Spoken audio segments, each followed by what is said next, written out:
こんにちは、内海朝です。今回は、かぎ針編み初心者さんのための成長ロードマップということで、かぎ針編みをこれから始めたいという方向けに、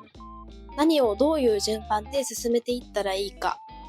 全体像がわかる動画を作りたいと思い、動画を撮影しています。友達にかぎ針編みを進めてみたところ、何から始めたらいいというふうに聞かれて、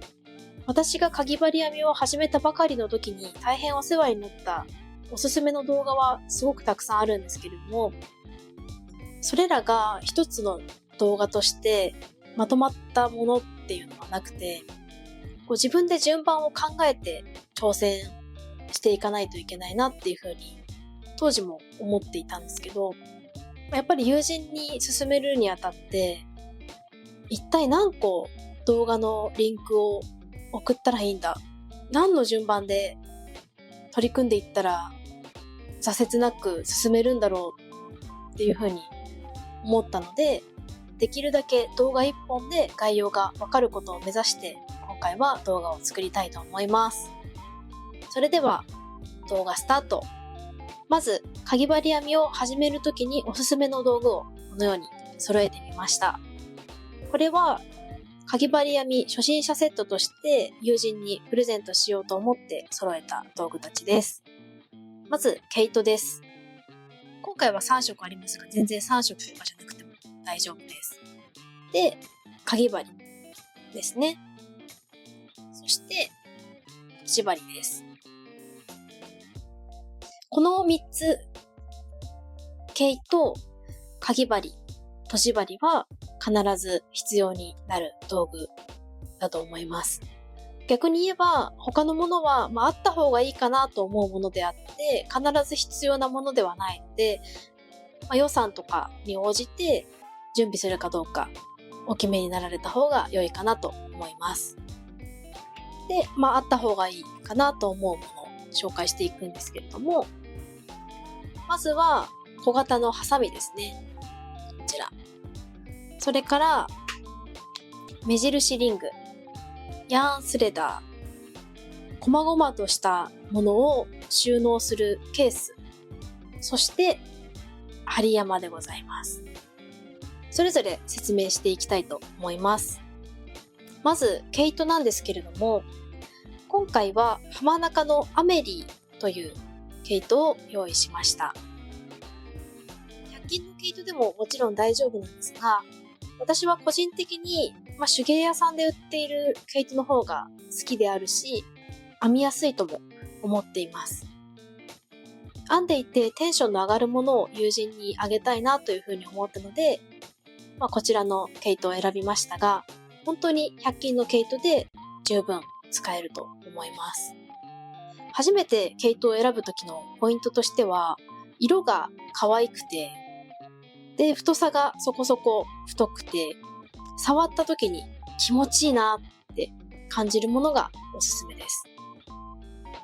色が可愛いものがいいっていうのは非常に重要なことだと思っていて、普段使いするんだったら渋い色の方がいいのではと思って、私の場合は渋めの色を最初選びがちだったんですが、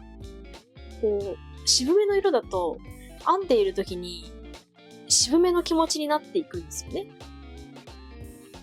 個人的になんですけれども、明るいなって思う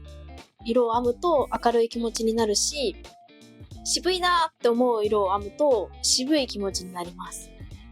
なので、なりたい気分に合わせて直感で色を選ぶといいと思います。今回は春らしく三色団子の色をイメージして毛糸を選んでみました。で、太さはそこそこ太い糸の方が初めは編みやすいと思います。具体的には5から8号ぐらいの毛糸がおすすめです。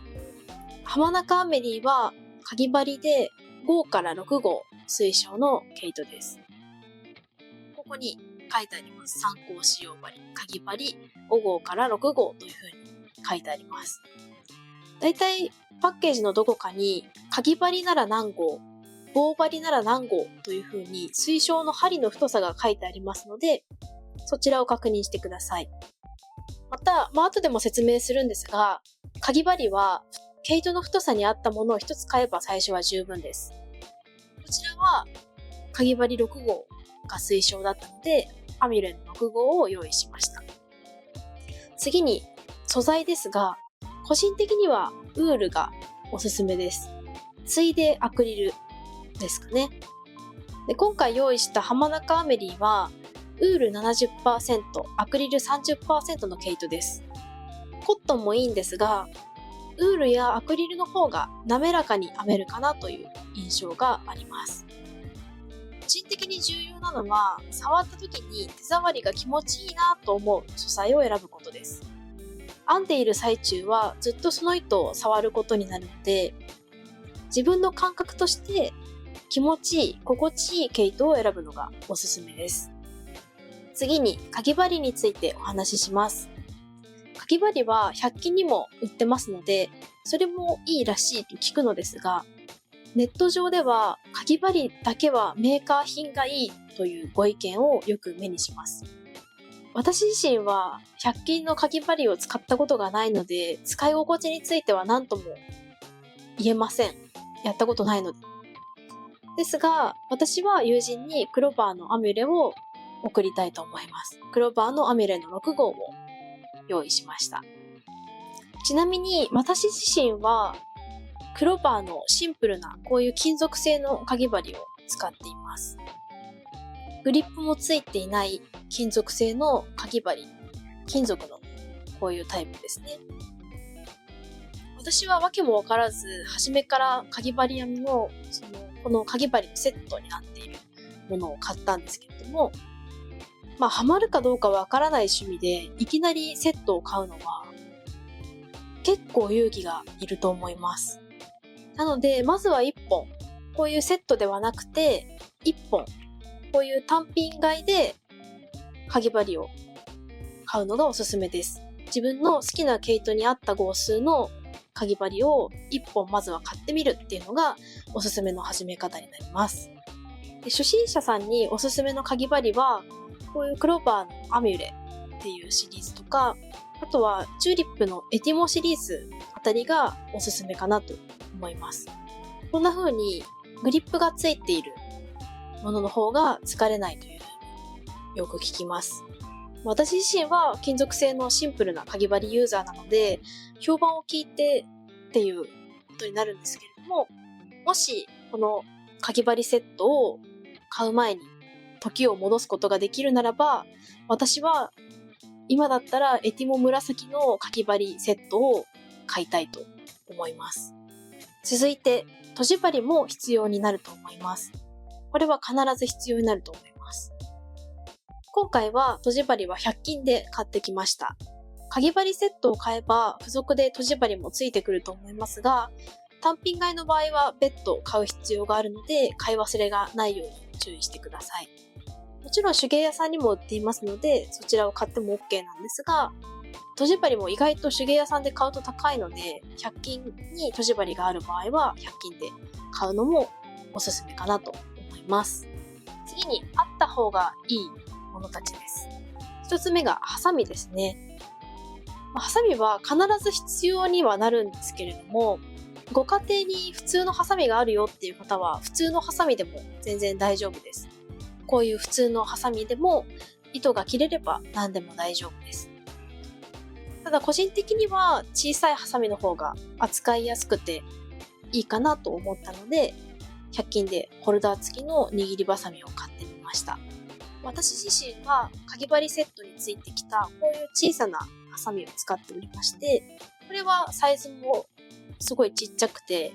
切れ味も良くて非常に便利だなというふうに感じています。続いて目印リングもあった方がいいかなと思います。初心者さんほど目印リングはあった方がいいと思います。また始める前だとイメージがつかないと思うんですが、編み始めの目の頭につけたり、編み終わりの目につけたり、意外といろんなシーンで活躍してくれるので、あった方がミスもしづらいし、ストレスも減るかなというふうに思います。でこういう目印リングも100均に売っていますので、それで十分です。手芸屋さんにも売っているかと思いますが、手芸屋さんのものは少し高いなと思います。それからヤーンスレダーという商品もすごく便利です。これはダイソーに売っている商品です。毛糸の糸通しなんですが、これがあるととじ針に糸を通すストレスが半減します。とはいえ、私は半年以上このヤーンスレダーなしでかぎ針編みをしていたので、なくても本当に全然大丈夫なんですが、あったら便利というだけです。あったら便利なので、もし余裕がある方は用意してみるのも良いのではないかと思います。あとはこうした細々とした道具をしまうためのケースっていうのも用意してみました。これはなくても本当に全然大丈夫なんですが、目印リングとかとじ針があちらこちらに散乱するとストレスかなというふうに思ったので、収納場所があった方がいいかなと思って今回は買ってみました。私はダイソーでパーツケースという商品を買いました。3マスのものが2つ入っているので、1つは友人に送って、もう1つは私がいただこうと思います。ちょっと収納してみます。はい。こんな感じで、細々とした道具たちをケースの中に収納することができました。目印リングがこのように入っていて、で、とじ針。これはちょっとバラバラにすると怖かったので、ちょっとまだ出してないですけれども、こういう感じでとじ針も入れることができて、ヤーンスレダーもここに無事ぴったり収まっています。最後に針山のご紹介です。これもあったら便利だなぁと私が思うだけで、なくても全然全く困りはしないんですが、毛糸のとじ針用の針山です。これはいちごクロッシェさんの YouTube の動画を参考にして私が編んだものです。これは私の経験として、とじ針をその辺に置いておくと何回か私は見失ってしまったので、用意した方がいいかなと思って作ってみました。針を見失う、部屋の中で針を見失うって結構ヒヤヒヤする出来事かなと思うんで、用意できるならばピンクッションがあった方がいいなと思ったので用意しました。これは私作ったものの中でもかなり気に入っていて、初心者さんの方以外でもピンクッションが家にないよっていう方はぜひ編んでみてほしいなと思います。ただこれは周りにかぎ針編みをすでにしている方がいれば編んでもらうこともできるかなと思うんですが、かぎ針編みを始める前の方はそもそもこれを編めないと思いますので、用意のしようがないんですが、一応紹介してみました。便利なので。こんな感じでスポッとカゴ部分とサボテン部分は分離することができます。これは分離しなくても全然いいんですけど、そういう可愛さもあるので、これもセットで送りたいと思います。はい。これで道具の紹介は以上になりますが、毛糸とかぎ針ととじ針以外はなくてもそこまで困りません。なので、この情報は参考までに留めていただけるといいかなと思います。では次に成長ロードマップ編です。おすすめの編み方動画の紹介なんですけれども、この順番で編んでいくと挫折がないかなという順番で動画を紹介していきたいと思います。概要欄におすすめ動画まとめたプレイリストのリンクを貼っておきますので、よかったら合わせてご活用ください。流れとしては、かぎ針の持ち方、鎖編みの編み方、細編みの編み方、長編みの編み方、中長編みの編み方、長々編みの編み方、巾着の編み方、円の編み方、コースターの編み方、シュシュの編み方、お花の編み方、グラニースクエアの編み方、お花モチーフの編み方という感じです。ここまで進められることができれば、かぎ針編みの作品はおおよそ編めるようになっているのではないかなと思います。まず、かぎ針の持ち方の動画は、さくらクロシェさんが上げてくださっているものがわかりやすいと思います。最初はかぎ針や糸をどう持ったらいいかはよく私もわかんなかったので、この動画にめちゃくちゃ助けられました。次に覚えるのは鎖編みです。めちゃくちゃ基礎の編み方なんですが、正直私は未だに鎖編みがめちゃくちゃ下手です。お手本の動画を見ているとめっちゃ簡単そうなのに、なかなかうまくいかないと悲しくなるかもなんですが、鎖編みがうまくできなくても、かぎ針編みを続けている私のような人間もいるので、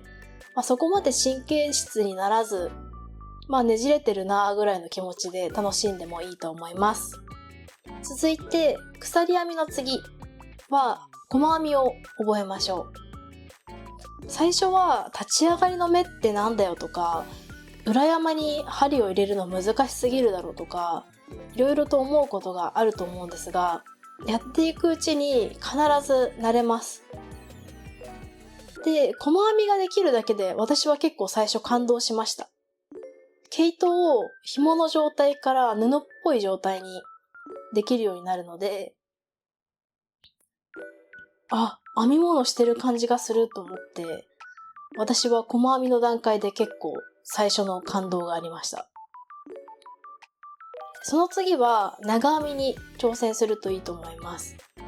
長編みは最初糸のかけ方がよくわからなかったりしたんですけど、これもやっていくうちに慣れると思います。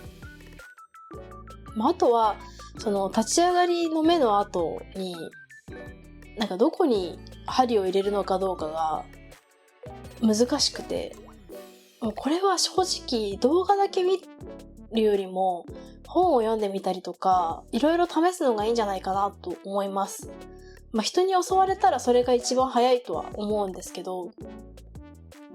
私は正直最初の1ヶ月ぐらい長編みの立ち上がりの後針を入れる場所が分かっていませんでした。多分今は合ってるんじゃないかなと思ってるんですけど、さすがにここだろうっていう場所があってそこに編んでるんですけど、絶対に合っているかって言われると自信が持てないのが正直なところです。何が言いたいかというと、これくらいざっくりしていてもかぎ針編みは全然楽しめるよっていうことです。で、続いては中長編みとか長々編みっていう編み方があるので、それに挑戦していくといいと思います。細編みとか長編みができればそこまで苦労はしないんじゃないかなと思います。逆にもし中長編みとか長々編みでつまずくようでしたら、細編みや長編みをもう少し練習するのがいいかもしれません。続いてここまでで出てきた編み方だけで編める作品を紹介します。このずっと握りしめていた小さい巾着ですね。こちらが持田あかりさんのレシピですね。シンプルなミニ巾着の編み方です。普通に巾着として使えるっていう。で、あとは桜クロシェさんのリボンのミニ巾着の編み方もおすすめです。この2つの巾着が個人的には最初におすすめ巾着です。この底の部分を編むのに最初ちょっとつまずく可能性があるんですけど、そこさえ編めればあとは普通に平たく編んでいくのとほぼ同じなので楽しめると思います。初めて編む作品にちょうどいい難易度だと思います。続いては円の編み方です。円の編み方はミッケルさんの動画がわかりやすいと思います。私は円を編めるようになるまで少し時間がかかりました。円を編む時の、最初の輪の作り目も難しかったし、どう糸を持ったらうまく編めるのかがすごく難しく感じて、左手の力加減が分かんなかったんですよね。でも輪の作り目が普通にできるようになって円が編めるようになると一気に編める作品の幅が広がるので、ここは頑張りどころだと思います。円が編めるとこれもまた編み物できる人になった気がするみたいな気持ちに私はなったので、円が編めることで一気に編める作品の幅が広がるので、ぜひ頑張ってみてください。で、円が編めるようになるとコースターなど編めるようになります。で、いろいろ作品とかを紹介していきたいんですけど、一つお伝えしておきたいことがあります。でそれは、ほとんどの編み方動画では、推奨の糸とかぎ針の号数っていうのを最初に紹介してくれてるんですけど、練習で編む分には、どんな糸で編んでも大丈夫だというのが私の個人的な考えです。っていうのは、最初は1本とかしかかぎ針も持っていないと思いますし、そうすると、この作品4号の糸推奨だから編めないとか、この作品はコットンの糸推奨だから編めないとかやってると、編む作品を選ぶのがすっごい大変になると思うんですよ。なので、練習のうちは割り切って、もうどんな編み方動画だろうと、俺はこの毛糸とかぎ針で編むぜっていうスタンスでいっちゃって全然大丈夫だと思います。細い糸と針で編めば小さいサイズになりますし、太い糸と針で編めば大きいサイズになるっていうだけの話なので、その動画の推奨の糸とか針じゃないと編めないっていうわけではないので、練習の段階ではもうどんどん編んじゃっていいと私は思ってます。ということで、おすすめの作品紹介なんですけど、おすすめは円の編み方動画でも紹介したミッケルさんのシンプルな円のコースター。ちょっと私が下手なんですけど、多めに見てほしいんですが、シンプルな円のコースターがこんな感じです。で、いちごクロッシェさんの簡単透かし編みのコースターっていう動画もおすすめです。これはサンプルウールで編んじゃったので、コースターとしてはちょっと使えないかなっていう感じなんですけど、こういう感じですね。これ最初私編めた時は結構感動しました。特にここの花びらの部分が最初ここの隙間に長編みをこんなに編み入れるってどういう状況みたいな気持ちになったんですけど、編んでいくとすごい可愛い花びらが出てきたので、すごい感動して出来上がった時は普通に私めっちゃもう編み物できるかもしれんって思いました。生意気にも。っていう感じですね。これももう全部同じ糸で編んじゃってます。続いて、こういったシュシュに調整するのもおすすめです。シュシュを編むとしたら、ヘアゴムが必要になるんですけど、この真ん中の部分ですね。必要にはなるんですけど、シュシュって実用性もありますし、すごくおすすめです。プレゼントとかにもちょうどいいですよね。で、桜クロシェさんのシュシュのレシピは、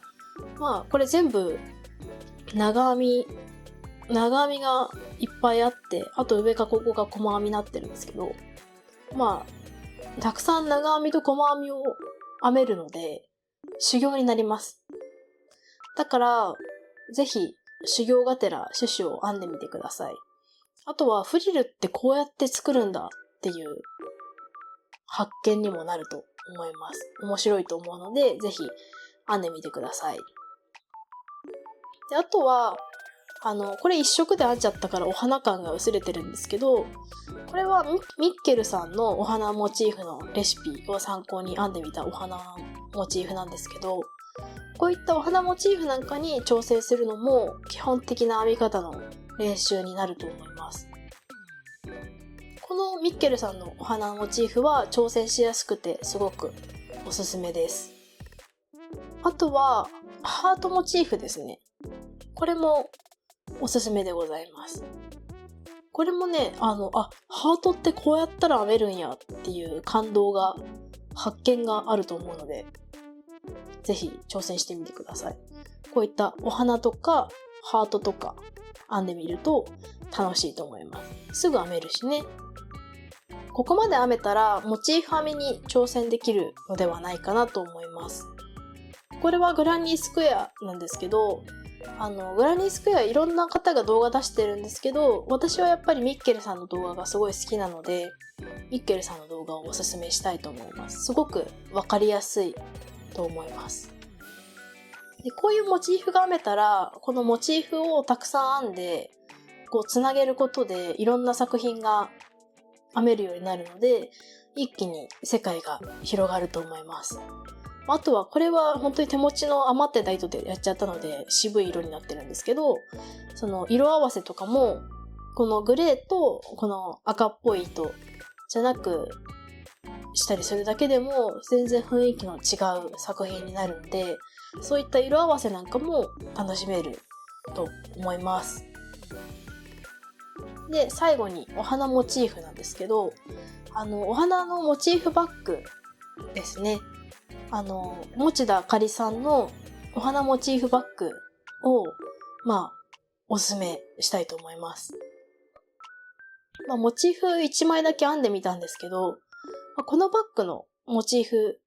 これをつなげてバッグを作るっていうレシピなんですけど、このバッグのモチーフはパプコン編みという編み方が出てきて、それもすごく新鮮で面白いと思います。ちょっとこれはバッグを作るところまでサンプルのモチーフを編めてないんですけど、何かここまで全くの初心者の状態から成長してきた集大成として作品を編んでみたい場合に、持田あかりさんのモチーフバッグはちょうどおすすめかなと思います。というわけで、かぎ針編み初心者さんのための成長ロードマップ以上になります。ここまで編めた方は、他の YouTube の編み方動画とか書籍とかを参考にして、もっといろんな作品にトライしていっても、あまり挫折せず編めるのではないかと思います。で、かぎ針編みのいいところは、失敗してもほどいてまた編み直せるところにあると思います。失敗にめげすぎず気楽に楽しみましょう。ということで、この動画がもしよかったら、ぜひ高評価、チャンネル登録よろしくお願いします。また、この他にも初心者さんにおすすめの動画などありましたら、ぜひコメントで教えてください。それでは、内海あさでした。動画を見てくださった方にお知らせです。チャンネル登録者数が900人を突破しました。登録してくださっている皆様、ありがとうございます。それを記念して LINE 公式アカウントを始めました。チャンネル登録者数が1000人に到達したら、渋谷か新宿でリアル編み会を開催したいと考えているのですが、それに向けて、編み会ってどんなことするの？とか、こんなことが気になるんだけど、とか、視聴者さんの疑問に答えられるような場が作れたらいいなと思って LINE 公式アカウントを始めることにしました。リアル編み会に興味があるよという方は、ぜひ LINE 公式アカウントの登録をお願いします。画面の QR コードか概要欄のリンクからお気軽に登録してください。とりあえず編み会についてお答えする場にしたいとは思っているのですが、私がちまちま手動で返信するので、動画全般についても何か私に伝えたいことがあれば送ってもらっても大丈夫です。以上、お知らせでした。最後まで動画を見てくれてありがとうございます。楽しんでもらえたらぜひ高評価とコメントも待ってます。チャンネル登録してもらえるともっと編み物の動画を届けられるのでぜひよろしくお願いします。みんなのおすすめの毛糸屋さんや気になる毛糸、トピックスも教えてください。また次の動画でお会いしましょう。